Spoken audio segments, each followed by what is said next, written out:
बैरून मुल्क मुकीम पाकिस्तानियों और इंडियंस के अंदर फ़र्क। आज मैं बात करूँगा ओवरसीज़ पाकिस्तानी जो इंडियंस हैं इनके अंदर नुमाया फ़र्क कौन सा है। वैसे लिस्ट बहुत लंबी है लेकिन उसको मैंने कंसाइज़ किया 5 के अंदर, यानी 5 बड़े फ़र्क कौन से हैं ताकि आपको इसका समझने के अंदर आसानी हो, आप जान सकें कि क्या वजह है कि इंडियंस का दुनिया के अंदर मकाम जो है बढ़ता जा रहा है और हमारा मकाम नीचे से दिन ब दिन नीचे होता जा रहा है। वैसे जो ज़्यादातर जो लोग यहाँ पे आए हुए थे यूरोप के अंदर, अमेरिका, कनाडा के अंदर, वो आए थे पसमानदा इलाकों से, यानी जो आम जो इलाके जो होते हैं शहरों से कम आए थे। उसके अंदर ये था कि वक्त के साथ साथ ये उम्मीद थी कि वक्त साथ गुजरेगा, इनके अंदर इंटीग्रेशन होगी, ये एजुकेशन लेंगे, फ़र्क पड़ेगा। लेकिन वक्त गुजरता गया, अफसोस के साथ इंडियंस का मकाम हर शोबे में ऊपर जाता गया, हमारे पाकिस्तान में नीचे जाता गया। वो ज़्यादातर सोशल मीडिया का दौर भी आ चुका हुआ है, रेवोल्यूशनाइज हो चुकी है पूरी दुनिया। लेकिन हुआ क्या है कि ज़्यादातर जो लोग जो अच्छे इलाकों से, शहरों से भी थे, वो भी रेडिकलाइज हो गए हुए हैं। ज़्यादातर की बात करें, बहुत कम तादाद में ऐसे लोग हैं जो मॉडर्नाइज हैं, जो हर चीज़ को समझते हैं, लेकिन ज़्यादा तादाद इस तरह की हो चुकी है अफसोस के साथ। तो उसको मैंने कंसाइज़ किया 5 के अंदर ताकि आप इस बात को समझ सकें, उसको जान के आप अपनी आने वाली नस्लों के अंदर बेहतरी लेके आ सकें, अपनी ज़िंदगी बेहतरी लेके आ सकें। आगे आपकी मर्ज़ी है। तो शुरू करते हैं। सबसे पहले बात करते हैं मज़हब के बारे में, रिलीजन के बारे में। अब रिलीजन का मसला ये हो चुका हुआ कि हमारे ज़्यादातर आप ये उसमें सबसे बढ़िया आप देखेंगे इंडियन पाकिस्तान का बड़ा फ़र्क क्या होगा। आप किसी भी पाकिस्तानी से बात करेंगे ना, उसका बैठे किसी बारे में खाने में बैठे होंगे, जॉब पे होंगे, कारोबार में होंगे, या वैसे सोशलाइज कर रहे होंगे ना, आप वैसे बैठे होंगे चाय चोई के पीने के लिए, तो हर जगह मज़हब वार देंगे। हर जगह मज़हब की बात किए बगैर पाकिस्तानी को लगता है कि उसकी ना रोटी ख़त्म होती है, ना उसका काम मुकम्मल होता है। और उसको जब लेकिन एट द सेम टाइम कोई बात नहीं, अगर वो मज़हब की बात कर भी रहा है, लेकिन उससे किरदार, जो उसकी बातें जो होंगी, जो काम दिन ब दिन कर रहा होगा, उसमें अंदर बहुत बड़ा तज़ाद होगा, यानी बहुत बड़ी हिपोक्रेसी होगी, मुनाफ़क़त होगी। और इसी वजह से आज इस मुकाम में पहुँच गए हुए हैं। आप किसी भी इंडियन से बात करेंगे, वो इंडियन कभी भी मज़हब की बात नहीं करेगा। वो कभी भी ये नहीं कि अपने मज़हब को कभी बात नहीं करेगा। मैंने कई इंडियन से काम किया, बाकी लोगों से सुना है, वो कभी भी आकर मज़हब की बात कभी भी नहीं करेगा। हालांकि बाहर के मुल्कों के अंदर, यूरोप, अमेरिका, कनाडा, यूके के अंदर बहुत ज़्यादा मंदिर मौजूद हैं, गुरुद्वारे भी हैं। आप कह सकते हैं कि जो जो टेम्पल्स मौजूद हैं, जो बुद्धिस्ट वगैरह के हैं, बहुत ज़्यादा वहाँ हैं। लेकिन रिलीजन को अपना पर्सनल मैटर रखते हैं, वो ओवरऑल आके बात नहीं कर रहे होते, हर जगह मामे नहीं बन रहे होते आके। लेकिन हमारे बंदे ये देख लें, हर जगह मज़हब वाड़ी जा रहे होंगे, हर जहाँ इनकी कोई भी महफल, कोई भी बात इनकी रिलीजन के बगैर पूरी नहीं हो रही होती। लेकिन वो फिर इनकी अपनी प्रैक्टिकल लाइफ के अंदर और दूसरी चीज़ के अंदर इतना बड़ा तज़ाद होता है कि कोई यहाँ गोरे वगैरह जो है लोकल बंदे हैं, वो ज़्यादा इस बारे में आवाज़ नहीं उठाते कि उनके पास रेसिज्म लग जाए, उनके अपने तरीक़ेकार ज़्यादा बात नहीं करते, लेकिन अंदर से उनकी नफरत जो है बहुत ऊपर बढ़ती जा रही है। वो आप चेक कर सकते हैं, मुझे कहने की ज़रूरत नहीं है, आप पूरी दुनिया का उठा कर देख लें हमारी कितनी इज़्ज़त है और इंडियन की कितनी इज़्ज़त है। और यही वजह कि हमने अब हमारी कहते हैं मज़हब के बारे में बात करके हम इस मुकाम में पहुँच गए हुए हैं, और मज़हब की हमने टक टुकड़ी कर दी है। मज़हब की मालूम जो आती तालीमात उस पर भी पूरा नहीं उतर रहे। इसी वजह से हम यहाँ पहुँच गए हुए हैं। दुनिया आप चेक कर सकते हैं कि अगर मैं तो बार बार यही बात करता होता हूँ, भाई अगर आपके लिए मज़हब सबसे पहले है ना, कोई मसली बात नहीं, अच्छी बात है। फिर आपके लिए ये मुल्क जिनके मुल्कों में मैंने बताया ना, यूरोप, अमेरिका, कनाडा, यूके वगैरह, ये तो गैर मुस्लिम मुल्क है ना, फिर ये तो आपके लिए है ही नहीं है।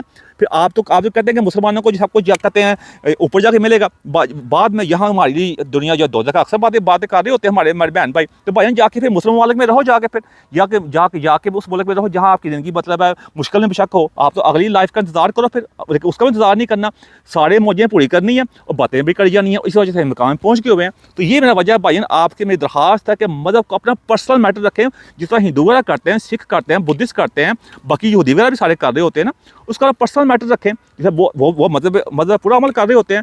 इससे हम आगे बढ़ सकते हैं, अपनी आने वाली नस्लों का सोचें। नंबर 2 में बात करेंगे एजुकेशन के बारे में, तालीम के बारे में। अब तालीम के अंदर चेक कर लें कि इंडियंस ने अपने आप को एजुकेशन के अंदर कहाँ से कहाँ पहुँचा दिया हुआ है। आप उनको देख लें, वो अपना पेट काट के, जिसे कहते हैं अपने आप को मुश्किल में डाल के बच्चों को प्राइवेट स्कूल भेज रहे होते हैं। अगर प्राइवेट स्कूल में अफोर्ड ना भी कर सके तो फिर उन स्कूलों में जाते हैं जहाँ की स्कूल की रेटिंग अच्छी है, किसी मुल्क के अंदर क्यों ना हो। क्योंकि आप अगर उनको पता है कि हमारे पास एक ही रूट है, अगर हम पैसे नहीं हैं, हम अमीर नहीं हैं, तो हम एजुकेशन के ज़रिए ही आगे बढ़ सकते हैं। और एजुकेशन का जो चक्कर है उसके जरिए दुनिया में नाम पता कर सकते हैं। आप चेक कर सकते हैं एजुकेशन के बेस के ऊपर इंडिया ने कितना मुकाम दुनिया में हासिल कर लिया, हर जगह छा गए हुए हैं दुनिया में। आप अमेरिका से शुरू हो जाएं, Canada, UK, Europe, middle east में चले जाएं, हर जगह छा गए एजुकेशन। जहां भी एजुकेशन का नाम आता है, आईटी का नाम आता है, टेक्नोलॉजी का नाम आता है, एआई का नाम आता है, किसी का भी नाम आता है, सबसे पहले जिस नेशन का नाम आता है वो इंडियंस का आता है।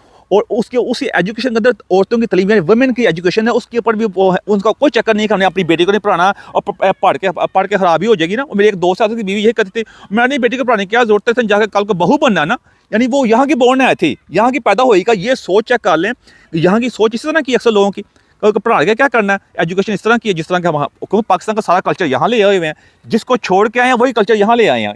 और यहाँ इंडियन में ऐसी बात बिल्कुल नहीं है, वो अपनी बेटियों को वही तालीम देने की कोशिश कर रहे होते हैं। मतलब ये नहीं कि इंडियन सारे अच्छे ही हैं, मैं ओवरऑल की बात कर रहा हूँ, परसेप्शन की बात कर रहा हूँ मैं। तो अपनी औरतों को भी वही तालीम दे रहे होते हैं, बेटियों को भी बेटों को वही तालीम दे रहे होते हैं, और इसी वजह से उनको दुनिया में नाम है भाई। वो हमारा हाल चेक कर लें, एजुकेशन में देख लें, जो रिजल्ट आ रहे होते हैं यहाँ के यूनिवर्सिटी के, कॉलेजेस के, स्कूल के, जितने भी आ रहे होते हैं, सबसे बॉटम है लिस्ट के अंदर, बिल्कुल एजुकेशन के पीछे हैं और सिर्फ एक्सक्यूज़ इस्तेमाल कर रहे होते हैं। जहाँ हमारे पल्ले कुछ नहीं ना होता, वहाँ जाके मदद वार देंगे या कोई और एक्सक्यूज़, कोई वजह, कोई ना कोई अपनी अपनी मर्जी की वजह ढूंढी हुई है जिस पर हम यहाँ पहुँच के हुए हैं। इसलिए भाई ने कहा, हमें हालांकि हमारे मज़हब में भी कहा गया रब्बे ज़िदनी इल्मा, लेकिन अमल नहीं ना करना, से बातें करनी है। इसलिए मेरा दरखास्त है भाई ने इस बारे में सोचने की कोशिश करें। नंबर 3 में बात करते हैं जॉब्स और कारोबार के बारे में। अब जॉब्स और कारोबार में आप चेक कर सकते हैं, इंडियन जो है वो हर जगह पे बैठे हुए हैं। आप कहते हैं जॉब्स के आला 3 जॉब जो है पूरी दुनिया की जितनी भी आप चेक कर सकते हैं, टॉप दुनिया के CEO, Google, Microsoft, bank cheque कर सकते हैं, दुनिया के टॉप अदारे चेक कर सकते हैं, उनकी औरतें भी और मर्द भी। आप मिडिल ईस्ट चले जाएं, जितने अरबी ममालिक हैं, यूरोप चेक कर लें, अमेरिका चेक, हालांकि अमेरिका में देख लें कितना बड़ा अमेरिका, उनकी अपनी लाइफ है, लेकिन वहाँ भी इंडियन छा गए हैं जॉब के अंदर, टॉप हैं। वहाँ पे किसी भी अच्छे CEO का नाम होता है, किसी का अच्छी नाम होता है, उन्हें पता होता है इंडियन रिलायबल हैं, सारे जो काम करते हैं सख्त मेहनती हैं, ये चक्कर है। और कोई कारोबार चेक कर लें, कोई बिजनेस चेक कर लें, उसके अंदर भी टॉप बिजनेसेस। अब ये नहीं कि पाकिस्तानी बिजनेस के अंदर, लेकिन गिने चुने आटे में नमक के बराबर भी नहीं है। अब ये इनकी कैशनकारियाँ भी इंडियंस की हैं और टॉप बिजनेस के ऊपर भी हैं, बहुत ज़्यादा इनकी डाइवर्सिफाई है इनके सारा बिजनेस, और पूरी दुनिया में छाए हुए हैं इस चीज़ के अंदर, क्योंकि मेहनत करते हैं। उनका एक कोई बिजनेस करें आप या जॉब करें, कुछ असूलों पर जब अमल ही ना करेंगे, आप जितने मर्जी क्यों ना हो, आप कामयाब नहीं हो सकते। हमारे बंदे चेक कर लें, ज़्यादा वो टेकवे खोल लेंगे, वो चिकन शॉप खोल लेंगे और टैक्सियाँ चला लेंगे, इससे आगे इनकी सोच जाती नहीं है। ज़्यादा की बात कर रहा हूँ, कुछ लोग हैं बहुत मेहनती अच्छे लोग हैं, लेकिन ज़्यादा की बात कर रहा हूँ, इससे ज़्यादा इनकी सोच जाती नहीं है। और यहाँ पे आप अपने इलाकों में जाके गेटोस बनाए हुए हैं, और औरतों के, अपनी बहनों बेटियों के बारे में बहुत कम उनको एजुकेशन देने की कोशिश कर रहे होते हैं, उनको तलीम देते ही नहीं, कहना कि अन्य तलीम देगी करना, कल बच्चे पता करने ना।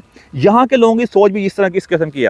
फिर फ़र्क आपके सामने फिर आएगा भाईजान, जो सदियों की आप जो आप बोएंगे वही काटेंगे, वही आज काट रहे हैं दुनिया में। आप देख लें, टके की इज्जत हमारी नहीं है, हमें अच्छे निगाह से कोई भी नहीं देखता, ये आपके सामने। इसलिए मैं आपकी बार बार ये करने की कोशिश इसलिए कर रहा होता हूँ, कंपैरिजन यही कर रहा होता हूँ, ताकि इंडियंस को हमारे साथ ही ज़्यादा मिली थी भाईजान। हमारे पास कोई एक्सक्यूज़ नहीं है, हम ये कह सकें कि इंडियन को बाद में पहले ज़्यादा मिली थी। हमारे पे भी गवर्नमेंट ने हुकूमत की, उन्होंने भी की है, हालांकि उनकी आबादी कितनी ज़्यादा है, लेकिन फिर भी वो आगे बढ़ रहे हैं, और इसी वजह से आज इंडियंस का नाम है, और अपनी औरतों को तरक्की दे रहे हैं। अब हर जगह बढ़ रहे हैं उनकी। अब 2 अमेरिका के अंदर जो इलेक्शन हो रहे हैं, उसके अंदर जो 2 कहते हैं जो कैंडिडेट्स है, कमाला हैरिस है, उसकी माँ इंडियन थी, उसका नाम है कमाला देवी हैरिस। डोनाल्ड ट्रंप का जो वाइस प्रेसिडेंट है, उसका जो JD वैंस है, उसकी बीवी भी इंडियन है, उषा नाम है, अगर मैं गलत नहीं कह रहा था। अब इंग्लैंड के अंदर जो कंजर्वेटिव पार्टी है, जो पिछले 14 साल हुकूमत में रही है, अब उनके जो नया जो अपोजिशन लीडर आ रहा है, उसके अंदर 2 इंडियन लेडी हैं, लेडीज़ हैं भाईजान, लेडीज़, औरतें हैं। जो एक प्रीति पटेल है, और एक और उसका मेरा जेब में नहीं है नाम आ रहा। तो आप चेक कर सकते हैं कि वो कैसे यहाँ पे आगे हुए हैं, और इसी वजह से हम यहाँ हमारा ये सोच की ये सोच तंग सोच ने हमें यहाँ पहुँचा दिया हुआ है। नंबर 4 पे बात करते हैं इंटीग्रेशन की और आइडेंटिटी क्राइसिस। अब यहाँ पे इंटीग्रेशन, इंडिया कहीं भी जाते हैं वहाँ इंटीग्रेट होते हैं उस सोसाइटी के अंदर, उस सोसाइटी के अंदर मिलते हैं, उनके लोगों के साथ मिक्स वगैरह होते हैं, ताकि क्योंकि आपके चॉइस है मुल्क के अंदर आना, ये आपके ऊपर है, आप उनके साथ मिक्स हों, ताकि आपने आने वाली नस्लें आसानी से पैदा, क्योंकि आप वहाँ रहना है, जब तक आप लोकल बंदे मिक्स नहीं होंगे तो कैसे आगे बढ़ेंगे भाईजान। इसलिए आप इंडियन बड़ी जल्दी मिक्स होते हैं, हम मिक्स नहीं होते। हम कहते हैं हम अपने गेटोस बना लेंगे, अपने में रहेंगे, अपनी वही कपड़े अजीब से पहने होंगे, मिक्स उसी को जिन मुल्कों में आते हैं उनको काफर कह रहे होंगे, उनके खिलाफ बात कर रहे होते हैं, और फिर बातें वहाँ जाना भी नहीं है, बेनिफिट भी पूरे ले जाने हैं। और फिर आइडेंटिटी क्राइसिस यानी शनाख्त का मसला। आप किसी भी इंडियन से मिलेंगे ना, वो कभी अपने आप कभी ये नहीं कहा मैं हिंदू हूँ, सिख कभी भी नहीं कहेगा मैं पहले सिख हूँ, कोई बुद्धिस्ट कभी नहीं कहेगा मैं बुद्धिस्ट हूँ, अपना बताएगा पहले। इंडियन बताएगा मैं इंडियन हूँ, चाइनीज़ कहेगा मैं चाइनीज़ हूँ, और कोई बाकी बंदा बताएगा। पाकिस्तानी मिलेगा ना, इनको अजीब ही बात है, अपने मुसलमान कई आ रहे होंगे, और अब पाकिस्तानी कहेंगे भी नहीं, क्योंकि शर्म आती है ना। क्योंकि मैं पहले बताया था कि मैंने कई बार कह चुका हूँ, पहले जब नया इस कंट्री में आया था ना, तो कई लोग कहीं जाते थे ना, कहीं भी कोई काम, कहीं जगह पे अपने आप को इंडियन कहीं आ रहे होते थे, शर्म आ रही होती थी, तो मैं पूछता था यार अपने आप को पाकिस्तानी क्यों नहीं कहा, कहता यार पाकिस्तानी था, पता की इज्जत की है। वो चक्कर है, उसको करने के लिए ना अपने आप को मुसलमान कहीं आ रहे होते हैं। अब मुसलमान तो सारी दुनिया के मुल्क है, अब उसमें सऊदी भी आ जाता है, UAE भी आ जाता है, इजिप्ट मिस्र भी आ जाता है, मोरक्को भी आ जाता है, वो भी सारे अपने मुसलमान कहें। और भाई पहले अपने मुल्क का बताते हैं उनको हमें अजीब चक्कर है। ये क्या चक्कर है, यही चीज़ हमें इजहार करती है कि हम किस मकाम में पहुंच गए हुए हैं, क्योंकि हमने अपने आप को ना अपने आँख कान और मुंह सारा ना मुंह हमने रखा हुआ से बातें करने के लिए, बड़ी बड़ी बातें करने के लिए। कान हमने अच्छी बात सुनना नहीं चाहते, अपनी मर्जी की जो 2 नंबर बातें वो सुनना चाहते हैं, और आंखें भी हम वो चीज़ देखना चाहते हैं जो हमें अच्छी लगती है, और जो आपको सच का आईना दिखाना चाहते हैं वो हम बात देखना नहीं चाहते, और इसी वजह से हमारा इस मकाम में पहुँच गए हुए हैं। अब नंबर 5 की बात करते हैं जराइम की, यानी क्राइम्स की। अब जो जराइम को चेक कर सकते हैं कि पूरे यूरोप, अमेरिका, कनाडा, यूके वगैरह जहाँ चेक कर सकते हैं क्राइम्स में इंडियंस का क्राइम रेशो चेक कर ले, उनकी आबादी के मुताबिक जो ओवरसीज़ हैं और जो पाकिस्तानी हैं उनके मुकाबले में जो ओवरसीज आप चेक कर सकते हैं जो क्राइम का रेशो, जराइम का रेशो है, उसके अंदर ज़मीन आसमान का फ़र्क है। उसकी वजह क्या हो चुकी हुई है? उसकी वजह ये हो चुकी है कि हमने अपने आप को इस मुकाम पे ले हुए हैं कि हम अपने कहते हैं बात को अपने लोगों को उस एजुकेशन के अंदर और जिस चीज़ों के अंदर हमें चाहिए कि हम आगे लेके आ सकें, हम उनको वो चीज़ बता नहीं रहे, हम उनको साथ सच नहीं बोल रहे। जब तक हम अपने लोगों के साथ सच नहीं बोलेंगे, उनको ये नहीं बताएंगे भाईजान कि हमने अगर आगे बढ़ना तो हमें आपस में पहले इंटीग्रेट करना पड़ेगा। जराइम के जो जराइम की वजह क्या होती है? जराइम की वजह ये होती है कि जब अपने बच्चों को साथ अपने दोस्त नहीं बनाएंगे, उनको बताने की कोशिश नहीं करेंगे भाईजान इस मुल्क में आ गए, ये उनकी अखलाकी तरबियत नहीं करेंगे। जब तक उनकी अखलाकी तरबियत नहीं होगी ना, जब उनके दिलों में आप नफ़रत पैदा करेंगे, दिल में नफ़रत पैदा करेंगे, वो बाहर जाएंगे, वो फ्रस्ट्रेशन का शिकार होंगे, मायूसी का शिकार होंगे, और यही मायूसी जो होती है वो फिर आपको जराइम की तरफ जाने धकेलने की वजूहत बनती है। जैसे इंग्लैंड में कई पेश आए थे जो छोटे बच्चों के साथ सेक्स के केस थे। जैसे छोटी इंग्लैंड की मिसाल देता हूँ, पाकिस्तान की पॉपुलेशन यहाँ पे 3% है, लेकिन यहाँ के जो जेलों के अंदर जो पाकिस्तानी की रेशो जो है वो 17% या 17% है। कितना बड़ा गैप है। जो इंडियंस के अंदर है, इंडियन के अंदर उनकी पॉपुलेशन, उनकी आबादी के मुकाबले में जेलों के अंदर जो है उनकी रेशो बहुत कम है। अमेरिका में चेक कर सकते हैं, यूरोप वगैरह में चेक कर सकते हैं, आप मिडल ईस्ट में चेक कर लें, ड्रग्स के अंदर चेक कर लें, सेक्शुअल जो जराइम है उसके अंदर चेक कर लें, हर जगह पाकिस्तानी ज़्यादा है। और ये रेशो क्यों बढ़ रही है? क्योंकि जब आपका रुझान एजुकेशन तालीम की तरफ नहीं होगा, आपका जो इंटीग्रेशन की तरफ नहीं होगा, आप लोग जहाँ रह रहे हैं अपने इलाकों में रहेंगे, दो लोगों को दूसरे लोगों से नफरत करेंगे, हर जगह मज़हब को वाड़ेंगे, मज़हब पे अमल भी नहीं करेंगे, तो फिर जराइम में इजाफा ही होगा ना भाईजान। फिर हम साथ ये भी कह जाते हैं ये गोरे नहीं करते, ऐ नहीं करते भाईजान, वो करते हैं, वो जन्म का काम जाने। आप वो मज़हब का इस्तेमाल नहीं करते, वो ये अपने को ये नहीं करते हम जन्नत में जाएंगे, बाकी दोजख में जाएंगे, हमारा मज़हब सबसे बेहतर है, वो ये नहीं कह रहे होते। फिर आपसे एक सारे मज़हब भी वार रहे होते हैं कि हमारा मज़हब सबसे बेहतरीन है, हम जन्नत में जाएंगे, दूसरे फतेह भी लगा रहे होते हैं, और बाकी चीज़ें किरदार में हमारा बिल्कुल फ़र्क है। और यही सबसे बड़ी वजह है। या तो फिर अपने आप को मज़हब का ना इस्तेमाल करो, फिर अपने को कहना भी है, तो यही वजह ना सारी ये मुनाफिकत ही हिपोक्रेसी है। और इसी हिपोक्रेसी ने आज हमें इस मुकाम पर पहुंचा दिया होगा कि दुनिया में टक ही इधर रह गई होगी। अब अपने इर्द गिर्द थोड़ा सा अपने इर्द गिर्द बिल्कुल साफ़ सुथरे तरीके देखना शुरू करें, आपको सारी चीज़ें वाज़ेह हो जाएंगी। अगर मैं कोई गलत बात कर रहा हूँ मुझे बताएं कि तुम गलत कहते हो, कोई एक बात मुझे बताएं।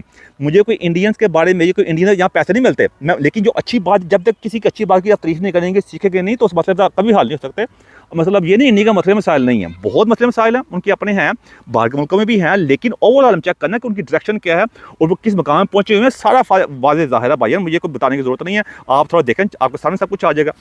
इसलिए मेरी दरख्वास्त है भाईजान, अगर आप चाहते हैं आपकी आने वाली नस्लें जो है, नेक्स्ट जनरेशन जो है वो इज़्ज़त की ज़िंदगी गुजारे, उनके अंदर इंटेग्रिटी हो, उनके अंदर डिग्निटी हो, और वो इस किस्म की फ्रस्ट्रेशन मायूसी का शिकार ना हो, तो हमें सच को जानना पड़ेगा, हमें ये जागना पड़ेगा, चीज़ों के अंदर अपने अंदर बेहतरी लेके आना पड़ेगी। और हमें एक चीज़ आगे बढ़ सकते हैं, वो है हमें एजुकेशन, साइंस के अंदर, एजुकेशन के अंदर, रिसर्च में, AI में, टेक्नोलॉजी के अंदर, इसके अंदर आगे आना पड़ेगा, और सच बोलना पड़ेगा, और ऑनेस्टी के साथ और इंटीग्रेशन, ये सारी चीज़ें हमें आपस चालीस मिक्स होकर हम तभी आगे बढ़ सकते हैं। और जब तक हम दूसरों के ऊपर मज़हब का इस्तेमाल करना बंद करें और अपने आप को इन चीज़ों में आगे लेके आएंगे, तो फिर हम आने वाली जनरेशन जो है वो सुख सान लेगी, दुनिया हमारी इज़्ज़त करेगी। बेशक हम दुनिया के किसी भी कोने में क्यों ना रह रहे हों, हमारी सिर्फ इस तरीके से इज़्ज़त हो सकती है। इसलिए मेरी दरख्वास्त है मेरे भाइयों, मेरी बात को समझने की कोशिश करें और अपनी आने वाली नस्लों के लिए अपनी ज़िंदगी में बेहतरी लाने की कोशिश करें। एंड में मेरे को ऐसी बात जो आपको अच्छी लगे समाज चाहता हूँ मैं। Thank you very much.